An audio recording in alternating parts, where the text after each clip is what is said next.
జై గురుదత్త, శ్రీ గురుదత్త. దత్త ఆరాధనలోని గొప్పతనం.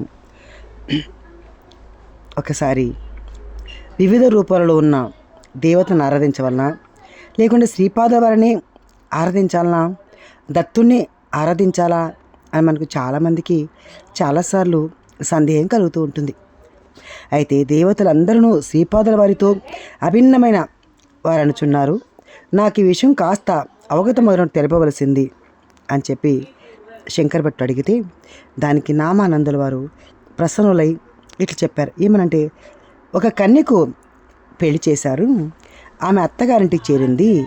ఒక్కసారి ఆమె అన్నగారు ఆమెను చూచుటకు పోయాడంట.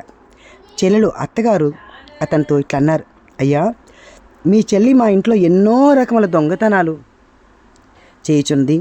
పాలు, పెరుగు, మజ్జిగ, నెయ్యి దొంగచాటుగా భారీ పరిణామములు సేవిస్తూ ఉంది. మరి ఒక్క దొంగతనం అయితే నేను సరిపెట్టుకుంటాను, ఇన్ని రకముల దొంగతనంలా అని వాళ్ళ అత్తగారు వాపోయింది.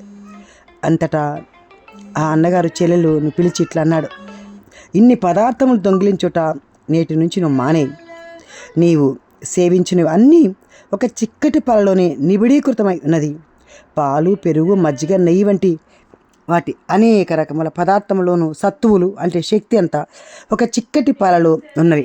అందువలన నీవు కావాల్సినంత ఎక్కువగా అంటే పరిణామంలో చిక్కటి పాలను మాత్రమే సేవించు. ఆ ఒక్క వస్తువును సేవించటం వలన మీ అత్తగారి నుండి మాట పడుట తప్పుతుంది కదా. అదేవిధంగా శ్రీ దత్తుని ఆరాధించిన సమస్తములు చేకూరుతాయి.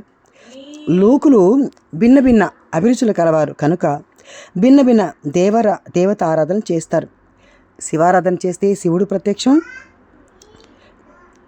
అవుతాడు, కానీ విష్ణు ఆరాధన చేస్తే విష్ణు ప్రత్యక్షం అవుతాడు. అలాగని శివారాధన చేస్తే విష్ణు ప్రత్యక్షం కాడు, అలాగే విష్ణు ఆరాధన చేస్తే శివుడు ప్రత్యక్షం కాదు. అనుగ్రహం ఒకే విధంగా ఉంటుంది. ఎందుకంటే శివానుగ్రహం అయినా విష్ణు అనుగ్రహం ఒకటే, కానీ భక్త రక్షణ కూడా ఒకే విధంగా ఉంటుంది. సగుణ సాకార భక్తితో చేసే కర్మలకు ఫలితము ఆయా కర్మలకు అనుగుణ్యమనే గాన ఉండవలుతుంది కదా. అనేక జన్మలలో చేసేది పాప పుణ్యరాశి క్షీణదశలో ఉన్నప్పుడు, పుణ్యఫల మహావిశేషంగా ప్రోగు అవుతున్నప్పుడు మాత్రమే శ్రీ దత్తభక్తి కలుగుతుంది. అందువలన దత్తభక్తులకు అసాధ్యమనేదే లేదు.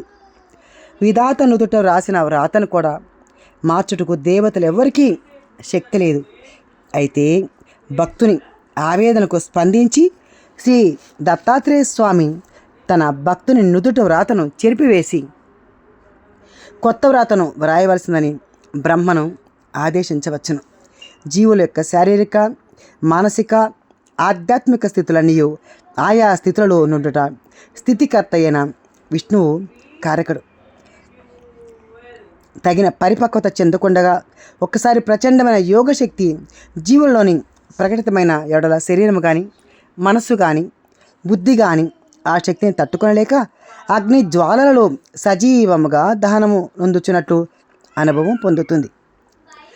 అందుకని మనం అందరం కూడా దత్తాస్వామిని పూజిస్తే 33 కోట్ల దేవతలను ఆరాధించిన ఫలితం వస్తుంది. ఉన్నది ఒక్కటే భగవంతుడు, చైతన్యం. మనందరికీ ఎవరికి ఏది ఇష్టమైతే ఆ దేవీ దేవతను ఆరాధించవచ్చును. ఇక్కడ దత్తస్వామి గురుస్వరూపం కాబట్టి ఈ స్వామి దగ్గర మన కష్టాలను నివేదించుకుంటే ఆ స్వామి అలవోకగా మన కష్టాల్ని తీర్చేస్తాడు. జై గురుదేవి దత్తమ్మ.